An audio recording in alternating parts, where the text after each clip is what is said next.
Hello दोस्तों, मैं विकास दहिया आपके लिए जीके के क्वेश्चन लेकर आ रहा हूँ। ये क्वेश्चन डीएसएसबी, एचएससी और किसी भी दूसरे एग्ज़ाम के लिए बहुत ही महत्वपूर्ण हैं। ये ऐसे प्रश्न हैं जो किसी न किसी एग्ज़ाम में बार बार आते रहते हैं। तो चलिए शुरू करते हैं। प्रश्न नंबर फर्स्ट, किस राज्य की सीमा चीन से जुड़ी हुई है? Option A Manipur, option B Nagaland, option C Assam, option D Arunachal Pradesh. तो इसका सही आंसर है अरुणाचल प्रदेश। भारत के 5 राज्यों की सीमाएं चीन के साथ लगती है। वे 5 राज्य कौन से हैं? जम्मू कश्मीर, उत्तराखंड, हिमाचल प्रदेश, सिक्किम और अरुणाचल प्रदेश। चलिए नेक्स्ट प्रश्न की तरफ चलते हैं। प्रश्न नंबर 2। प्रश्न नंबर 2 है, काजीरंगा राष्ट्रीय पार्क है ए उड़ीसा में, ऑप्शन बी महाराष्ट्र में, ऑप्शन सी असम में, ऑप्शन डी इनमें से कोई नहीं। तो इसका सही आंसर है असम में।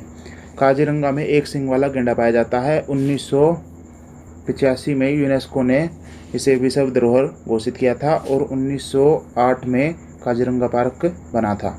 चलिए नेक्स्ट प्रश्न की तरफ चलते हैं। प्रश्न नंबर 3। प्रश्न नंबर 3 है, ऑपरेशन फ्लड से संबंधित है ए तमिलनाडु, ऑप्शन बी बाढ़ नियंत्रण, ऑप्शन सी दूध का आयात, ऑप्शन डी डेयरी विकास। तो इसका सही आंसर है डेयरी विकास। ऑपरेशन फ्लड को श्वेत क्रांति के नाम से भी जाना जाता है। श्वेत क्रांति की शुरुआत 1970 में हुई थी और दूध के उत्पादन में भारत का पहला स्थान है और जो इसके जनक हैं श्वेत क्रांति के, वे वर्गीज कुरियन हैं। चलिए नेक्स्ट प्रश्न की तरफ चलते हैं। काफ़ी इंपॉर्टेंट प्रश्न है ये। प्रश्न number 4।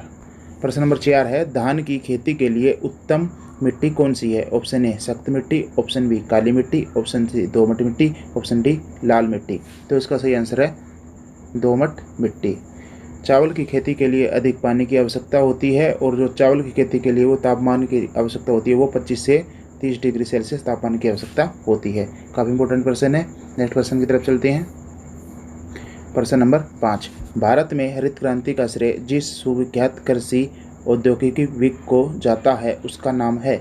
Option A R Venkataraman, option B Sitakant Mahapatra, option C doctor Verghese Kurien, option D M S. Swaminathan. जो हरित क्रांति की भारत में शुरुआत हुई थी वो 1966 और 67 में हुई थी। हरित क्रांति का जो जनक है जो उसको डॉक्टर नॉर्मन बोरलॉग को माना जाता है। इसके लिए उन्हें नोबेल पुरस्कार भी मिला था और भारत में जो हरित क्रांति का जनक है उसको एम.एस. स्वामीनाथन को जाना जाता है। चलिए नेक्स्ट क्वेश्चन की तरफ चलते हैं। पृथ्वी और सूर्य के बीच अधिकतम दूरी किस तिथि को होती है? ऑप्शन ए 22 जुलाई, ऑप्शन बी 30 जनवरी, ऑप्शन सी 4 जुलाई, ऑप्शन डी 21 सितंबर। तो इसका सही आंसर है 4 जुलाई को। 4 जुलाई को जो सूर्य और पृथ्वी के बीच सबसे ज़्यादा दूरी होती है और 3 जनवरी को सबसे कम दूरी होती है। काफ़ी इंपॉर्टेंट प्रश्न है। नेक्स्ट प्रश्न की तरफ चलते हैं। प्रश्न नंबर 7, भारत के राज चिन्ह में प्रयुक्त होने वाले शब्द सत्यमेव जयते किस उपनिषद से लिए गए हैं? ऑप्शन ए इस उपनिषद, ऑप्शन बी मुंडक उपनिषद, ऑप्शन सी कंठ उपनिषद, ऑप्शन डी इनमें से कोई नहीं। तो इसका सही आंसर है मुंडक उपनिषद। काफ़ी इंपॉर्टेंट प्रश्न है ये। जो सत्यमेव जयते वो हमारा आदर्श वाक्य है। ये अशोक के सारनाथ स्तंभ से लिया गया है और 26 जनवरी 1950 को इसे अपनाया गया था। काफ़ी इंपॉर्टेंट प्रश्न है ये। चलिए नेक्स्ट प्रश्न की तरफ चलते हैं। नेक्स्ट प्रश्न है प्रश्न नंबर 8, गायत्री मंत्र किस वेद से लिया गया है? Option A Rigveda, option B Samaveda, option C Yajurveda, option D Atharvaveda. तो इसका सही आंसर है ऋग्वेद, ऑप्शन ए। काफ़ी इंपॉर्टेंट प्रश्न है, काफ़ी एग्जाम में आया हुआ है। चलिए नेक्स्ट प्रश्न की तरफ चलते हैं।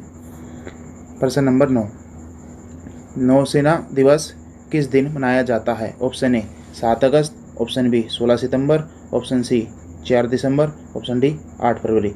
तो इसका सही आंसर है 4 दिसंबर। 4 दिसंबर 1971 को भारत ने पाकिस्तान पर आक्रमण किया था और उसमें भारत की विजय हुई थी। उसमें जो भारत की नौसेना ने अपना पराक्रम दिखाया था उसको ऑपरेशन ट्राइडेंट मतलब त्रिशूल के नाम से जाना जाता है। और जो भारत में जो इसकी जो नौसेना की स्थापना की गई थी वो 1612 में ब्रिटिश सरकार के द्वारा की गई थी। उस समय इसे रॉयल इंडियन आर्मी के नाम से जाना जाता था। बाद में 26 जनवरी 1950 को इसको इंडियन नेवी का नाम दे दिया गया था। चलिए नेक्स्ट प्रश्न की तरफ चलते हैं। नेक्स्ट प्रश्न है प्रश्न नंबर 10, राष्ट्रीय युवा दिवस कब मनाया जाता है? ऑप्शन ए 21 जनवरी, ऑप्शन बी 13 जनवरी, ऑप्शन सी 12 जनवरी, ऑप्शन डी 15 जनवरी। इसका सही आंसर है 12 जनवरी। काफ़ी इंपॉर्टेंट प्रश्न है। 12 जनवरी को स्वामी विवेकानंद के जन्मदिन के अवसर पर राष्ट्रीय युवा दिवस मनाया जाता है। 1984 में अंतर्राष्ट्रीय युवा वर्ष घोषित किया गया था और 1985 से प्रत्येक वर्ष भारत में अंतर्राष्ट्रीय युवा दिवस मनाने की घोषणा की थी, ताकि जो युवा हैं वो विवेकानंद के विचारों से प्रेरित हो और अपने जीवन में उन्हीं के विचारों को अपनाकर आगे बढ़ें। चलिए नेक्स्ट प्रश्न की तरफ चलते हैं। प्रश्न नंबर 11, मोहनजोदड़ो कहाँ स्थित है? ऑप्शन ए सिंध में, ऑप्शन बी गुजरात में, ऑप्शन सी उत्तर प्रदेश में, ऑप्शन डी पंजाब में। तो इसका सही आंसर है सिंध में। मोहनजोदड़ो का अर्थ है मुर्दों का टीला और खालदास बनर्जी ने 1922 ईस्वी में इसकी खोज की थी। और जो सिंध है ये पाकिस्तान में पड़ता है। चलिए नेक्स्ट प्रश्न की तरफ चलते हैं। प्रश्न नंबर 12, महात्मा गांधी को सर्वप्रथम राष्ट्रपिता किसने कहा? Option A Vallabh bhai Patel, option B JL Nehru Jawaharlal Nehru, option C Subhash Chandra Bose, option D Chandrashekhar Azad. तो इसका सही आंसर है सुभाष चंद्र बोस। सुभाष चंद्र बोस ने 1944 में महात्मा गांधी को सिंगापुर से रेडियो कॉल से कॉल की थी और उसमें एक संदेश दिया था जिसमें उन्होंने महात्मा गांधी को राष्ट्रपिता कहकर पुकारा था। काफ़ी इंपॉर्टेंट प्रश्न है ये। चलिए नेक्स्ट प्रश्न की तरफ चलते हैं। प्रश्न नंबर 13, अशोक के शिलालेखों की क्या लिपि है? Option A Devanagari, option B Gurmukhi, option C Kharosthi, option D Brahmi. तो इसका सही आंसर है ब्राह्मी। काफ़ी इंपॉर्टेंट प्रश्न है। और जो इसके शिलालेख लिखे गए थे वो प्राकृत भाषा में लिखे गए थे। चलिए नेक्स्ट प्रश्न की तरफ चलते हैं। नेक्स्ट प्रश्न है, राष्ट्रीय साक्षरता मिशन की शुरुआत कब हुई? तो ऑप्शन ए 1900 में, ऑप्शन बी 1988 में, ऑप्शन सी 1999 में, ऑप्शन डी 1992 में। तो इसकी स्थापना हुई थी 5 मई 1988 को और जो इसका शुभारंभ किया गया था वो हमारे देश के प्रधानमंत्री राजीव गांधी ने किया था। जो इसका उद्घाटन किया गया था वो नई दिल्ली में किया गया था और इसमें 15 से 35 वर्ष तक के लोगों को साक्षर करने की बात कही गई थी और इसमें जो साक्षरता का लक्ष्य रखा गया था वो 75% लोगों को साक्षर करने का लक्ष्य रखा गया था। काफ़ी इंपॉर्टेंट प्रश्न है। चलिए नेक्स्ट प्रश्न की तरफ चलते हैं। नेक्स्ट प्रश्न है, मुक्त विद्यालय की स्थापना सर्वप्रथम कहाँ हुई? Option A Germany, option B Bharat, option C England, option D में से कोई नहीं। इसका सही आंसर है इंग्लैंड में। काफ़ी इंपॉर्टेंट प्रश्न है ये। चलिए नेक्स्ट प्रश्न की तरफ चलते हैं। नेक्स्ट प्रश्न है, इंदिरा गांधी राष्ट्रीय मुक्त विद्यालय की स्थापना कब हुई? ऑप्शन ए 1982 ईस्वी में, ऑप्शन बी 1985 में, ऑप्शन सी 1987 ईस्वी में, ऑप्शन डी 1989 में। तो इसका सही आंसर है 1985 में। जो इंदिरा गांधी राष्ट्रीय मुक्त विद्यालय, जिसको हम इग्नू के नाम से जानते हैं, ये एक सेंट्रल यूनिवर्सिटी है और जो इसके जो मुख्यालय है वो नई दिल्ली में है, मैदानगढ़ी में है। यह दुनिया का सबसे बड़ा मुक्त विद्यालय है और इसमें जो है आर्थिक रूप से कमज़ोर बच्चे और जो ग्रामीण जो दूर दराज से जो बच्चे होते हैं उनको उच्च शिक्षा प्रदान करने के लिए इसकी स्थापना की गई थी और इसके जो कुलपति हैं वो नागेश्वर राव हैं प्रेजेंट में। काफ़ी इंपॉर्टेंट प्रश्न है ये। चलिए नेक्स्ट प्रश्न की तरफ चलते हैं। नेक्स्ट प्रश्न है प्रश्न नंबर 17, विश्व भारती विश्वविद्यालय की स्थापना किसने की थी? ए रविंद्रनाथ टैगोर ने, ऑप्शन बी राजा राममोहन राय ने, ऑप्शन सी बंकिम चंद्र चटर्जी ने, ऑप्शन डी में से कोई नहीं। तो इसका सही आंसर है रविंद्रनाथ टैगोर ने। 1901 में इन्होंने शांति निकेतन की स्थापना की थी और 1921 में इसका नाम बदलकर विश्व भारती कर दिया गया था। काफ़ी इंपॉर्टेंट प्रश्न है ये। चलिए नेक्स्ट प्रश्न की तरफ चलते हैं। नेक्स्ट प्रश्न है, देश के एकमात्र किस राज्य की राजभाषा अंग्रेजी है? Option A Nagaland, option B Sikkim, option C Manipur, option D Mizoram. Option A Nagaland. काफ़ी इंपॉर्टेंट प्रश्न है।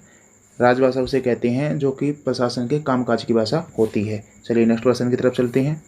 नेक्स्ट प्रश्न है प्रश्न नंबर 19, अमीर खुसरो का नाम किस वाद्य यंत्र के आविष्कार से संबंधित है? A sitar, B sarod, option C shehnai, option D tabla. इसका सही आंसर है सितार। अमीर खुसरो ने खड़ी बोली का आविष्कार किया था, खड़ी बोली के आविष्कार भी किया था। काफ़ी इंपॉर्टेंट प्रश्न है ये। प्रश्न नंबर नेक्स्ट पे चलते हैं।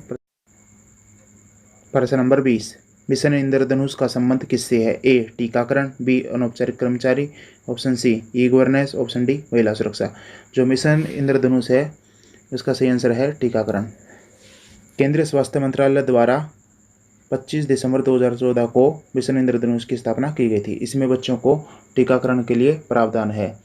25 दिसंबर को सुशासन दिवस के रूप में मनाया जाता है। काफ़ी इंपॉर्टेंट क्वेश्चन है। आपको हमारी वीडियो कैसी लगी? चैनल को लाइक करें, सब्सक्राइब करें और अपने दोस्तों को शेयर करें। भविष्य में इस प्रकार की वीडियो आती रहेंगी जो कि सभी एग्जाम के लिए बहुत ही महत्वपूर्ण होंगी। धन्यवाद।